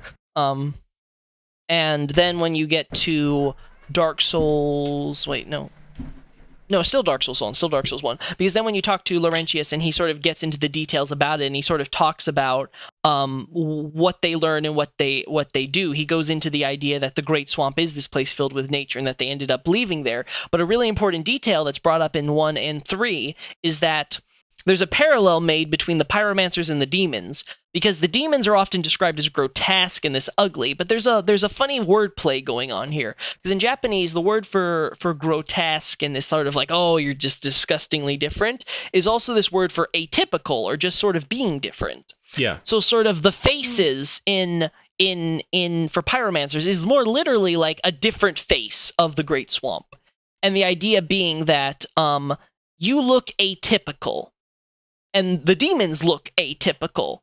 And when you look atypical, you're not like the mainstream. And when you're going against the mainstream, you're heretical. And heresy goes to the Great Swamp. So the idea was that you became rejected. And this is why you see both Jeremiah and what was the other pyromancer? Dunnan, I think, in 3? Something like that? That's his name, I think? Yeah, it's Dunnan or Dunnell. Dunnell. So then he goes to so you see this kind of parallel with pyromancers in the painting world, because the idea is they're people who don't have a place to belong, and that's because the mainstream rejects them, and they become very much one of the detested that the painting world that Priscilla's administration accepts, because the entire notion that, okay, if you look different, and you like have this terribly ugly, different looking face that we're not going to accept. Okay, you go off and you're going to end up in the swamplands and you're going to join these pyromancers because they're the only people that'll accept you because you have differences. And then, of course, there's the irony being made with Engi, which is that he is a heretic among heretics because he makes non-fire-based pyromancy. Because, again, pyromancy doesn't have to be about making fire spells, but their entire philosophy is about worshipping the fire, and so they completely focus on the fire spells for the most part. Because it's like, oh, what else are you gonna... I mean, it's fire! It's the reason everything else exists! Who cares about that other crap? Well, Engi did, and then he got thrown out for it. And that's a problem. It's another reason why Laurentius doesn't really mind being like being undead as much. Like it's like, oh, I turned undead, everyone hates me. Well, everyone hated me before. I didn't much like them either because they always hated me. So what's really changed? Yeah. He just got thrown out by his own pyromancers for being undead. Like nothing new here. People throwing him out for being different. And that's something that's not as obvious in the English version because they kind of to some extent they have to murk you up because you can't get that wordplay of atypical and grotesque and all these things. But it's the same thing with the demons. Many of the reasons these assumptions exist is because we automatically say, oh, demon, oh, they have to be these evil monsters like in Demon Souls or something, right? Yeah. But I think anyone who met Made in Astraea would understand that it's not that simple. These demons were intelligent, they had a culture, they had a civilization, and Gwyn completely destroyed it, all because he didn't want a Dark Lord. Yep. Because of Gwyn's big fear of a Dark Lord, he decided that he was going to kill every human in Izalith. And then they were trapped there. They weren't allowed to have any contact. They were stuck there, and these demons were slowly dying. And then the one time that among them said, you know what? Maybe it's been 1,000 years. Maybe we should go out there, figure out what goes on. And then she goes out there. She takes over Blighttown. Hey, what's going on here in Blighttown? You know, there's this fire linking thing, and we're going to do that. Wait, fire linking what? What are you guys doing about the fire linking here? What's with these bells? Oh, you know, we we're having them go up there, and they're gonna go and do all these things. Okay. Then Quelaag thinks for a second. They put down a barrier downstairs. Suddenly, they're suddenly having these bells ring, and they're doing it as part of a trial, even though that bell tower was most likely installed as like a signal for Sen's Fortress in case the demons broke the pact. It was like, okay, we're ready. But they then convert after 1,000 years. They're like, you know, let's convert. We built Undead Burg. It now has this bell tower. Let's convert it as part of our little new trial system. So once Quelaag starts thinking, oh shit, they plan to kill my mother as a sacrifice. Crap. Yeah. And then so once she figured that out, it's like, okay, we got to subvert this. So she has the Capra Demon go up, and the Capra Demon takes the key to the depths that will lead you to Blighttown in order to get to Izalith, and has him take over that area. And then the Taurus Demon takes up the upper tier, so that way you can't get to the church in order to get to the other bell. So they've got that area locked down. And as Miyazaki admitted, he was even going to have it where the Centipede Demon was going to be part of this whole planned subversion of the system, where the Centipede Demon was going to be the boss instead of the gargoyles. Yeah. And in the same way that Quelaag replaced whatever trial was probably set up in the bell tower down below. Let's say it was more gargoyles they had sent there from Anne Orlando, and like she was like destroyed them, and it's like, well, what? So that's the big thing. It's like Quelaag had it all figured out, and she was like, oh no, we're not doing this.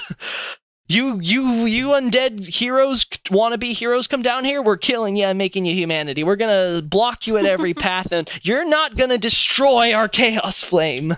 You're not killing our mom. And then we kill her.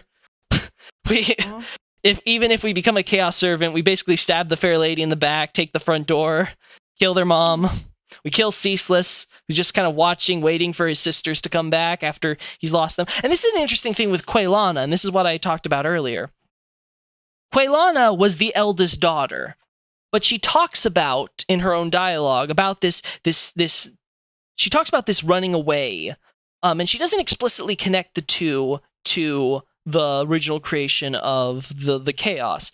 So what's going on with Quaylana is that, and we know from what we see that she stayed around long enough for them to for the sisters to create a ring for Ceaseless to use, for obviously her to become one of the mothers of pyromancy with her. So again, and this happened after they already taught the fire sages how to learn flame sorcery. So Quaylana was around well after the whole gets chaos under control and all this. So she didn't just run away, much like people think that Quelaag and Fairlight would run away right after the chaos started running rampant, all that. No. She was around. She saw the destruction. She knows what her mother is doing as a seabed of chaos now, so she knows how all of that works. She's been there. What's happened is that she has this terrible guilt on her shoulders, and she makes that very quite clear. I think she says it explicitly in the Japanese at one point even, but they don't do it in the English, where she makes it clear that there's this profound guilt she feels for having left. She's like, I abandoned my mother and my sister. I left them, all of that. So it's like, well, okay, well, she was around after the destruction, the initial destruction that chaos caused. Then what the hell is she talking about, this abandoning? And then you go, wait, there was the Demon War. Oh, now suddenly we've got something here. Because now when we think about it in the context, she was the eldest daughter. She had therefore had the most responsibility for both her sisters, for her mother, for someone as part of the family. There was these expectations of what the eldest sibling is supposed to do. And she failed that. Right, as Quelana admits, she ran away. She fled during the war. She saved her own neck. It's like, oh God, we're being overrun. We're being killed. I'm going to save my own life. And then she had to live with the guilt of that because she realized, oh crap, I just left my family to die. And worse yet, her family didn't end up all getting slaughtered while she escaped and survived. They're still alive. So they are still there, alive, knowing that she left them and abandoned them. So, oh no. So now she's got, I was the eldest, I had the most responsibility, I failed in that responsibility, and then I would have to go back and face all of them who know that I left them to die. That's quite an awkward family reunion. So she, also that's great Dr. Phil episode. Another Dr. Phil. You know, Dr. Phil just has to have a whole season with the Izalith family. We should just see the step-by-step as the history progresses. Oh God, that'd be. Oh my God. Let's see what the progress is with the Izalith. The Izalith royal family. And then you check up on them, and they're all dead because the chosen undead came and killed them all. You just see like the shot in Dark Souls 3 of Quelana on the fair lady's corpse, dead, like with her, like. No, but that's again to get to that point. Why that's such an important revelation in 3 is that. Quelaag makes a big deal that, oh, you have to go and defeat the Bed of Chaos. I can't. I don't have the power or the resolve to do it. Like, she can't bring herself to face the family she abandoned. She left them to die during a war when they needed her most. And as a result, she now is burdened with this guilt that she knows for all her life. They know, she knows, and if she goes back there, she has to be able to live with the consequences of that, and that's too much for her. Now, she knows we killed her sister Quelaag, so she's completely aware of, because, again, we go in there, we probably rang a bell, so she probably heard that before she saw us walk out of the den, so she's like, well, it looks like she killed my sister after she been fucking around here, because Quelaag has just been hanging around for a little while. In the swamp, because again, that's why she says her answer to this guilt is, I just go around pretending to search. I pretend I'm and I think in English they're like pretending to seek answers, like she puts it like that. The idea is that she's like just putting herself as this. She becomes a vagabond because she can't deal with the guilt. So she's like, I'm just going to endlessly wander, pointlessly, aimlessly, as sort of like my penance. But obviously that can't be her penance because she's still racked with guilt over this after 1,000 years. And as she says, like, my mother has been dealing with the consequences of her ambition of wanting to try to, like, I don't know, make an age of chaos after Gwyn's flame was gone, and they've suffered the consequences, and it's been 1,000 years now, like, please just do it for them, but I can't do it. Well, all of this happens, and she's all happy that we did it. Well, what's happened since 3, and this is very touching, is that the fair lady's the last of her family left. And Quelana, I keep saying Quelaag, Quelana finally returned. She, as the eldest sister, came back to her last sibling, and she was with her there. And what's even more important was what we learn is that how she died. During the Second Demon War, when Lothric and Sullivan's forces are overrunning them, when they are exterminating the demons in the last stand that Izalith has, it's like the demons can't catch a break. It's like, no, you can't exist. You're a sin.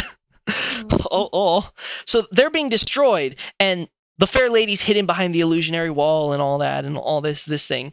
And we see that where Quelana's corpse is that this time, this is why it's such a big deal, is that during this war, a recreation of the same incidences, they're in a war they can't win, they're being overrun, they're losing. Quelana doesn't make the same mistake.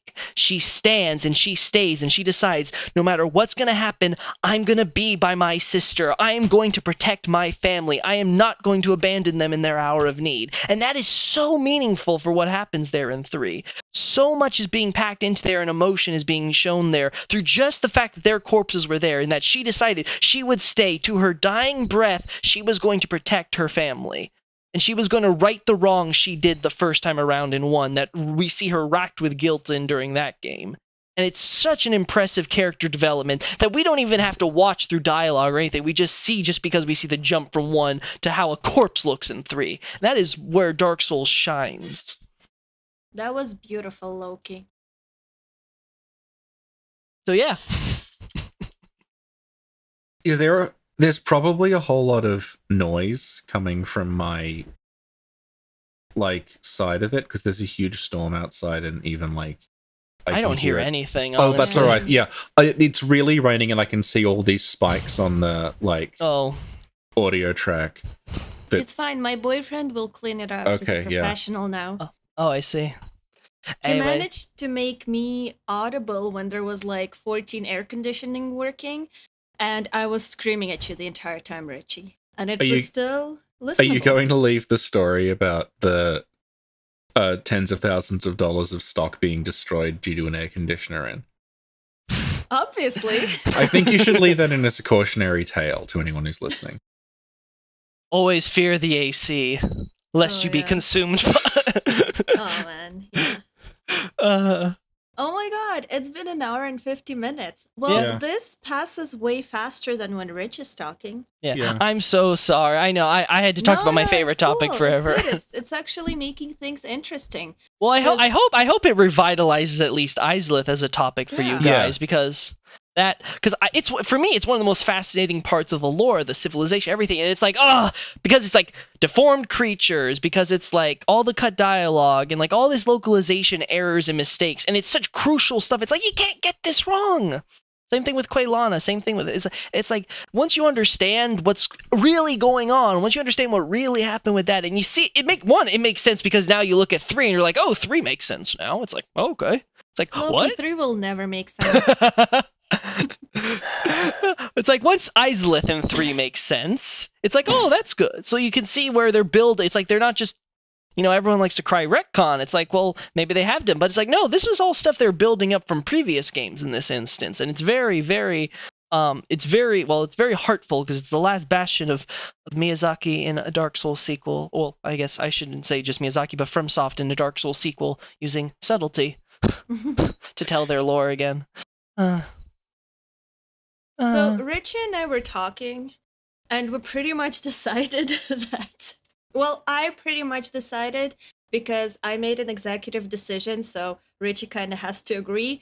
We're probably only going to talk about Dark Souls when, you or Sana or Aegon or someone else is on. We're not likely to just sit down and talk about Dark Souls. Yeah. Well, we talked about Derasine. Yeah. That was pretty successful. Well, I'm sorry. I know it's an old game and stuff, but it's just we don't want to talk about it anymore because we're we between the two of us don't have anything else to say. Yeah. Well, I'm glad I can add something to the conversation then. Yeah, definitely. Yeah. For sure. No, especially because I know Mavati wants to keep me busy with Sekiro and everything. Once that's out, that's gonna be fun. But it's oh boy, I'm nervous because it's oh no. One, I'm gonna ask San. I'm San, can you please just rip the script day 1 for me, just so I don't. Cause you have to understand. Before I met Sana, I literally, one, I had to go through YouTube Let's Plays and stuff because I was I wasn't gonna do another playthrough on my game, so I was I'm just gonna go through Let's Play. So I kept on finding. I had to go back and find the same set Let's Plays and go to part 60. Minute 15 and stuff to find the same item descriptions if they maybe were lucky enough to go through them when they found an item or something. So that was hell. Then Santa came through and it was I was can you get me the cut content? He's well, I can't distinguish it, so can I just give you everything? Yes. I would be more than happy with that. Just copy paste the whole thing. I'll sort it out. Aww. So he's now made it where I can just Control F when I want to check a line of dialogue. It's did this say that or did that say the other thing? I can't remember exactly. It's and he has the English and Japanese next to each other. Oh my god, Santa's a godsend. Oh, the Lord put him on this earth to make my life easier. Aww. Yeah, Santa's pretty nice. Oh, he's a sweetie. Now he's done. Now he gets to be part of the real world. He's graduating and all that. Our fetus is growing up, you guys. You should have had Santa be because now you know his face and everything. You should have had him be in your Death Stranding video inside the jar instead of Richard. Yeah, we can put him in a little tube, in a little capsule. He's breaking out of the fucking capsule. Our baby's growing up.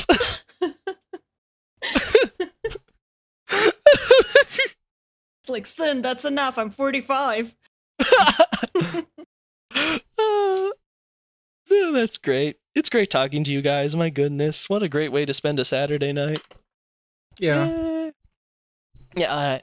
So I think I've covered more or less everything. You guys have my papers. You can fact check me or anything on anything I forgot to mention or something. But I think that should cover it all. And that. Awesome.